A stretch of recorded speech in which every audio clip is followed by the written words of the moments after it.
behavior. Now, it's not just the regulators that said this. The complaints came from some of the Rolls-Royce names in tech, for example, Microsoft, Expedia, TripAdvisor, and Foundem. The fine stems from the complaints brought by these companies and US companies these days. So it's not just a fight between the EU and US. The names that you see here also complained. Microsoft later withdrew, incidentally.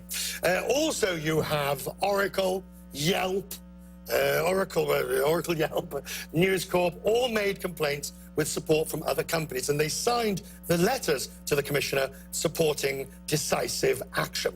So, joining me now from Washington is Luther Lowe, Yelp's Vice President for Public Policy. Sir, even you must have had an eye-watering moment when 2.7 billion in fines from the Commission was announced.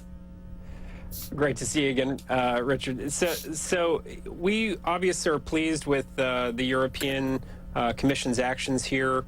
We believe it's proportionate. We're eager to, there are certainly some additional details to be worked out in terms of how this is actually the remedy is embraced and what other verticals will come into play. But this news today was welcome news in Silicon Valley.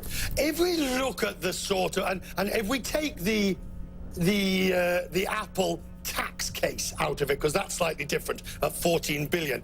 But this 2.7, I mean, is it a sizable enough amount that it sends the message? Or if you take a company like Google, which is a printing press for cash, it's not quite chump change, but it's not going to hurt much either.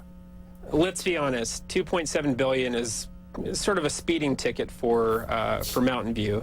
They have, I think, something like 90 billion in cash reserves, most of it overseas. So in some ways, the commissioner might be doing them a favor by helping them with that cash burning a hole in their pocket. I think more significant is the sort of cease and desist content of this ruling and ensuring that Google... Do you have confidence that that cease and desist will be followed through? Or will an appeal process be started? I mean, I gave some examples earlier. These cases go on for years before there's any resolution. And when resolution happens, often the issue is obsolete anyway. Well, in the case of the European Commission, they have a tremendous amount of power at this point. They're effectively the judge, jury, and executioner. And if Google is not in compliance within 90 days, they can start levying these fines. And some of this is is not necessarily sort of pending appeal. And so Google did not announce that they were appealing today, and I think that signals that they are keeping all their options open. Also, keep in mind there are two additional cases, the AdSense case, the Android case. So Commissioner Vestager has a tremendous amount of leverage here, and hopefully Google will do the right thing and restore consumer welfare and competition in the markets. Is the Commission, the European Commission, doing basically the heavy lifting on regulatory issues that other governments, and for that I suppose I could say the Department of Justice in the United States, I could point to Asia and to the Japanese equivalent or the Chinese equivalent. The Commission is leading the way. Would you agree?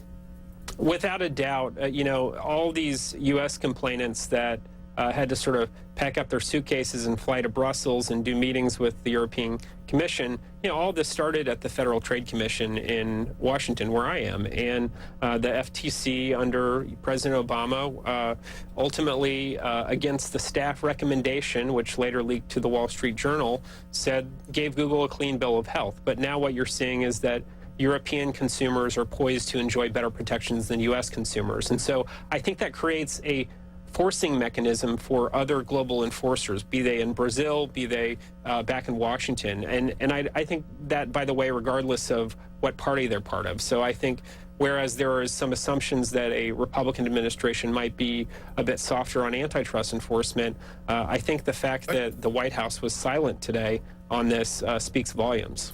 Luther Lowe, always good to have you on the program. Thank you. We'll look forward Thank you so much, Richard. Talking more about this. Thank you for joining us.